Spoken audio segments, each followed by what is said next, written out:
Hi guys, and welcome to this edition of Phyrefli's Video Digest. As always, thank you very much for watching.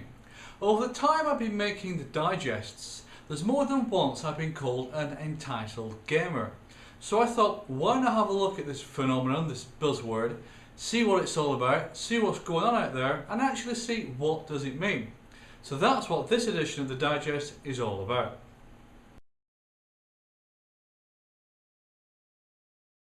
Now the phrase or the title entitled gamer is used around the internet quite a lot, and very often it's actually used wrongly.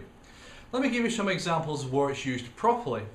I'll take one from the PlanetSide forums, where you have PlanetSide 1 vets who were in the original PlanetSide 1 beta turning around and saying that they deserve to be into the PS2 tech test because they've been around so long, despite the fact the tech test itself isn't even a test of the game, it's a test of the technology, and when the beta itself comes out, they are first in line to get in there.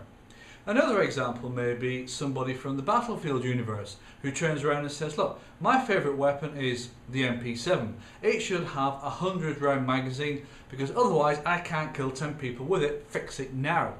Those are entitled gamers. People who are demanding things that realistically they have no right to, or that things they just want themselves. Now take a look at the other side of things. Let's say someone turns around and says, look, Battlefield 3 needs in-game squad VoIP, it works better in terms of team play, it's great for clan recruiting, it helps playing with pubs, it's a great thing, can you put it in? That isn't an entitled gamer, that is feedback. They are two totally different things. And so when you're talking about entitled gamers, it's important to make sure that you know what you're talking about.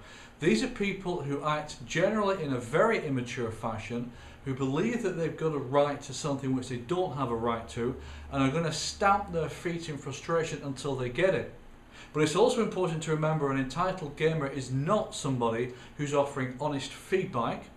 It's not somebody who's got an honest issue with the game. For example, take the original, the 2010 Medal of Honor. There was an issue with the single player campaign in there where you couldn't play through the script. You got stopped on one particular mission. Providing feedback on that and asking the devs to fix it is not the modus operandi of an entitled gamer. That's somebody who's providing honest feedback. So it's important to understand that there is a vast difference between somebody who's got an issue with a game or wants to improve a game or is providing ideas for a game, and somebody who's just a little boy stamping his feet in frustration.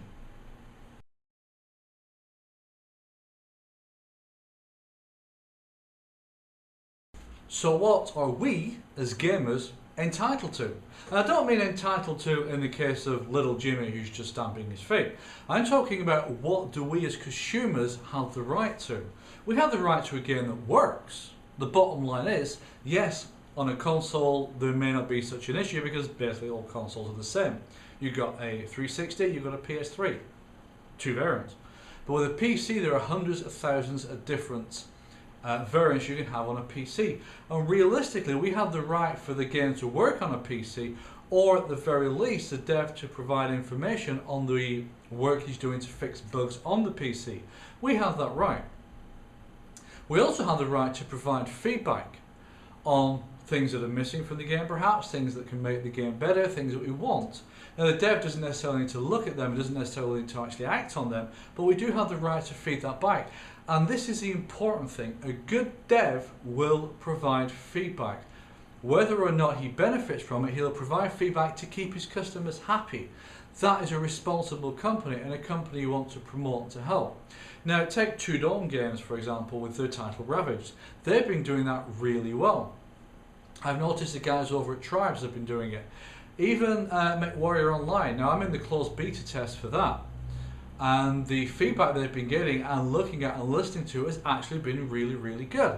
So again, these are smaller developers who are being very good at communication with their customers, and what that is doing is making the customers feel as if they are valuable, which at the end of the day we are. But if you take someone like DICE, EA, their communication has been absolutely pathetic. Very poor, especially when it comes to bugs and patches and those kinds of things. What that does is breed entitled gamers, and it quite often will change somebody who's providing feedback in a good, honest fashion, who's getting frustrated and getting nowhere. He switches into entitled gamer mode and turns around and says, look you guys, you took my money, you provided me with a game with bugs, you provided me no information on when those bugs are going to be fixed, it's now been 6 months.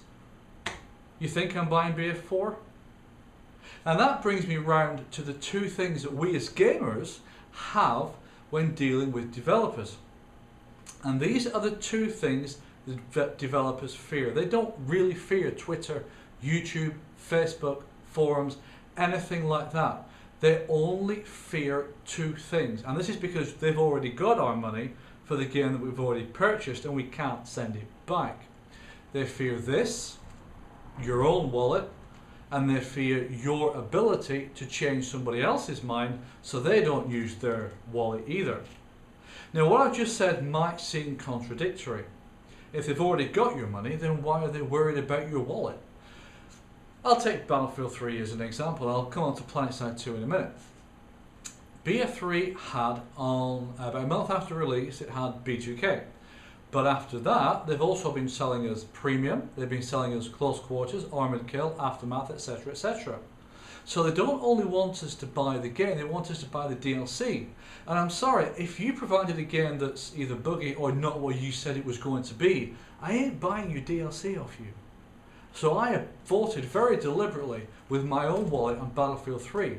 More importantly, unless Battlefield 4 turns out to be an absolute cracking game and a true successor to the earlier Battlefields, I won't be buying that either. When Battlefield 3 came out, my initial reaction was, hey, let me give you the money! Battlefield 4 has been, I don't give a toss. Now take PlanetSide 2. And somebody made a good point in the forum a few weeks ago about why the F2P model is really good for gamers, and not just for the obvious because it's free. It's because if your game is using a free-to-play model, then that means you constantly have to provide good content. Because if you don't do that, gamers are going to go away. So your game always has to be kept up to date and bugs always have to be fixed and new content provided, then players will buy it. It's almost as it's a continual justification and vindication of the game, and you have to keep it up to scratch. I think that's a really good part of the F2P model, especially in something like PlanetSide 2, which you don't expect to be buying power or better weapons, you're simply buying side grades and cosmetic things. For example, Total Biscuit's infamous Loverator.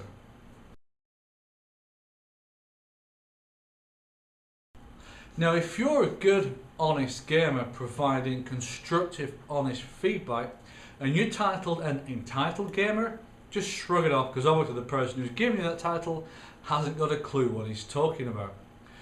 We need people to continue to give honest, constructive feedback to developers so they understand the bugs in their game, so they understand where the game can be improved if they choose to listen. However, if you're somebody who just simply rants and raves and says everyone must go to hell along with their granny, yeah, we're not interested in your opinion. Please change your attitude. Help us, because otherwise you're just going to end up tarring all gamers with your black brush.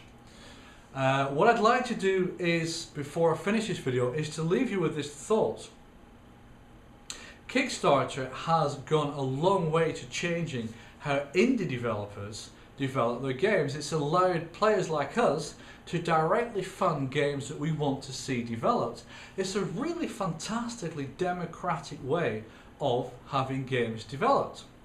What I'd like to see is something which achieves something very similar, but for gamers who are unhappy with games or franchises they've purchased. And this is kind of the methodology that I'm looking at. Let's say, for example, that excuse me, that you've decided that you've got $60 there for Battlefield 4, but instead of buying BF4 with it, you're not happy with the way the franchise is going, so, sorry for the swear words, you're going to go and buy Ops 2 or Black Ops 2. So you purchase Black Ops 2, a message goes to Activision and says, I've purchased your game and I was going to use the money for BF4 but I purchased yours.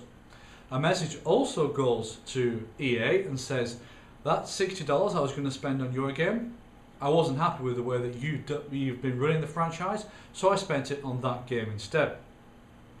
Now if that can be done along with statistics of how many people have purchased a game in favour of something else, I think that would be a very, very interesting website to watch. So you could literally go on there and say, oh, 50,000 people have decided to buy something else instead of Battlefield 4. That's a straight $3 million EA's lost.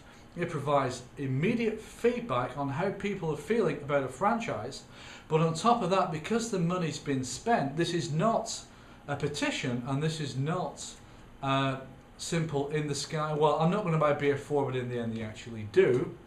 This is where you've actually spent money on another game that you would have spent on that original game, and it's gone. It's definite. That's $3 million that EA's lost because of that franchise. And that can run through to other games as well. It could be MOH, it could be something along the lines of WoW or League of Legends or whatever game. If you're a web developer or you're a company, have a think about that for an idea, because I think an awful lot of people will actually use a site like that simply as a way of getting their frustrations out and showing that yes, they have taken the ultimate sanction of using their own wallet for something else, to buy something else instead of that game.